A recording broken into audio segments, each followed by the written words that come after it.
est-ce qu'on peut vraiment prouver l'existence de Dieu? Les manuels de philosophie regorgent d'arguments, mais chacun pris isolément semble trop faible pour convaincre. Pourtant, de nombreux penseurs proposent une autre voie. Et si, au lieu de chercher une preuve unique et absolue, on adoptait une approche cumulative, une accumulation d'indices venus de l'ordre du monde, de la morale, de la conscience ou encore des expériences spirituelles? Dans cette vidéo, on explore cette stratégie philosophique moderne qui cherche non pas une certitude mathématique de l'existence de Dieu, mais une vision du monde cohérente et rationnelle, où la foi en Dieu peut s'inscrire de manière crédible et être rationalisée.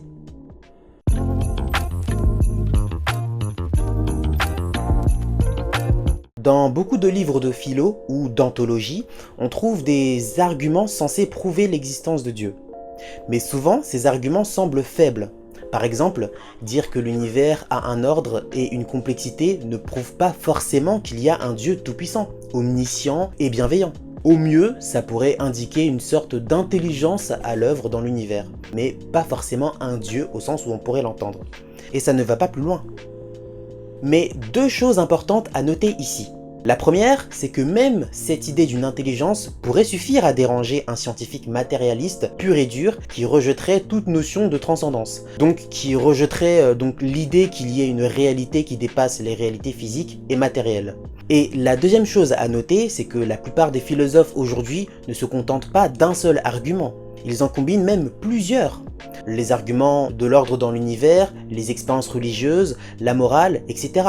L'idée ici, c'est d'accumuler des indices, pas d'avoir une seule preuve qui serait une preuve magique, entre guillemets, une preuve autosuffisante. On parle alors d'approche cumulative. On regroupe plusieurs éléments pour construire une vision du monde cohérente, plutôt que de tout baser sur un seul pilier, un seul argument inébranlable.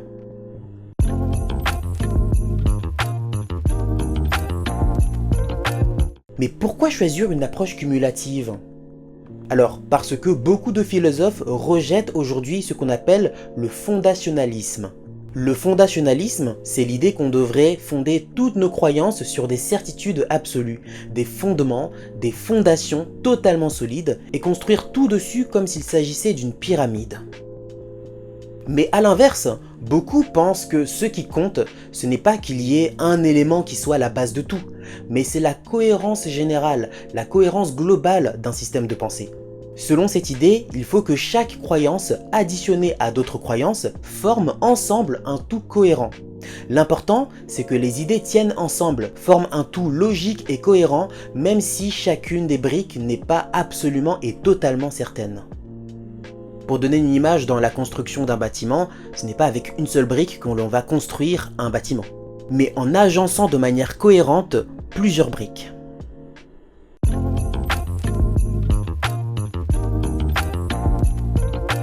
Mais est-ce que la religion est rationnelle ? Une des stratégies philosophiques consiste à montrer que croire en Dieu n'est pas moins rationnel que d'autres visions du monde. C'est ce qu'on appelle parfois la rationalité comparative.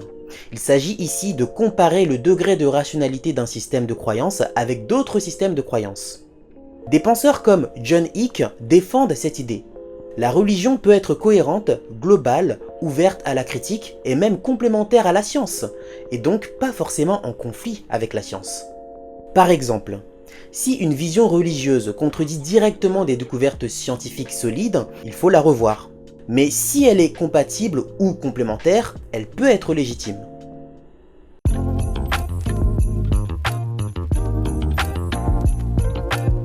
Est-ce qu'on peut croire en Dieu sans passer par des preuves ? Un autre philosophe important, Alvin Plantinga, propose une idée radicale, le fondamentalisme. Le fondamentalisme, c'est l'idée que les croyances religieuses, comme croire en Dieu, sont des croyances fondamentales. Et si croire en Dieu était une croyance fondamentale, aussi fondamentale que croire que le monde existe, ou comme croire en l'existence d'autres consciences que la mienne, ou encore comme croire que 1 + 1 est égal à 2. Et pour défendre cette idée que la croyance en Dieu est une croyance fondamentale, Plantinga s'appuie sur une intuition. Notre esprit serait naturellement porté à croire en Dieu. Il s'inspire d'un théologien, Jean Calvin, qui parlait d'un sens de Dieu que chaque homme aurait en lui, le fameux sensus divinitatis. Ce serait comme une boussole intérieure qui nous fait percevoir Dieu dans le monde.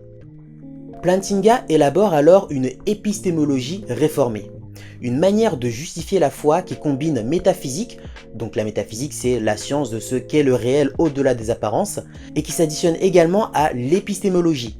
C'est la discipline qui questionne la manière dont on construit nos connaissances et qui cherche à comprendre comment on sait ce qu'on sait.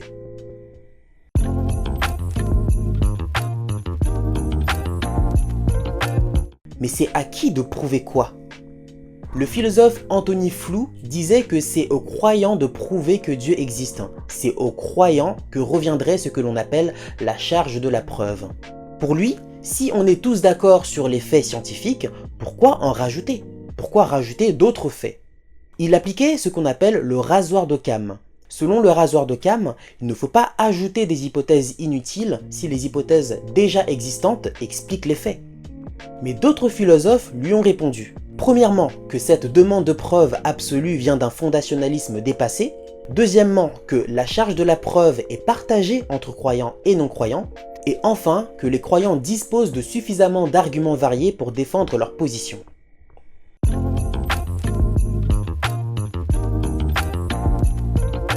Le fidéisme, c'est quoi? Il existe une position encore plus radicale que le fondationalisme. C'est le fidéisme. L'idée du fidéisme, c'est que la foi n'a pas besoin de preuves, qu'elle se justifie elle-même. Le théologien Karl Barth a défendu cette position. Mais à noter, des penseurs comme Hick et Plantinga ne sont pas fidéistes. Mais au contraire, ils cherchent à articuler la foi et la raison pour ne pas justement se contenter de dire « il faut juste croire ».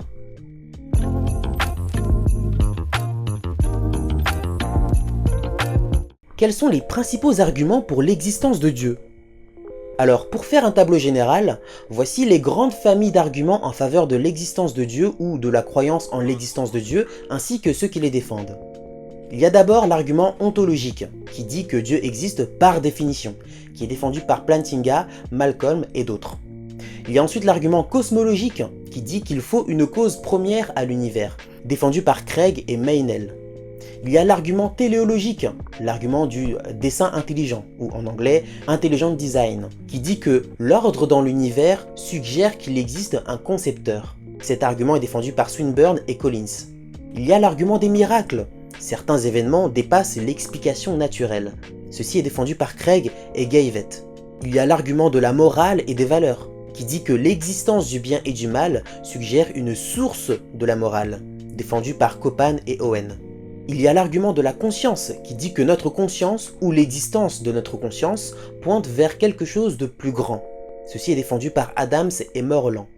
Il y a l'argument des expériences religieuses, qui se base sur les vécus spirituels, les expériences mystiques, comme indice de l'existence de Dieu. Ceci est défendu par Alston et Wainwright. Il y a les arguments cognitifs, qui prennent la croyance religieuse comme un mécanisme mental valide, défendu par Plantinga. Et enfin, il y a le pari.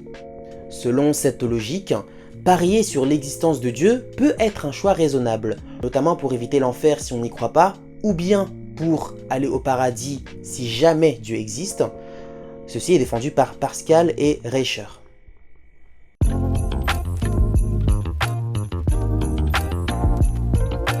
Alors, en conclusion, il n'y a pas une seule preuve imparable et unique, irréfutable ou mathématique de l'existence de Dieu. Mais il y a une constellation d'arguments, un ensemble de raisons de croire, chacun avec ses forces et ses limites. On peut construire une vision du monde cohérente, profonde et raisonnable où la foi a toute sa place. Et c'est justement ce que fait la philosophie de la religion. Elle explore, elle questionne, elle propose. Et elle nous invite, croyants ou non, à penser le divin autrement. Et elle nous montre qu'il existe des justifications à la foi, ou du moins montre qu'elle n'est pas irrationnelle.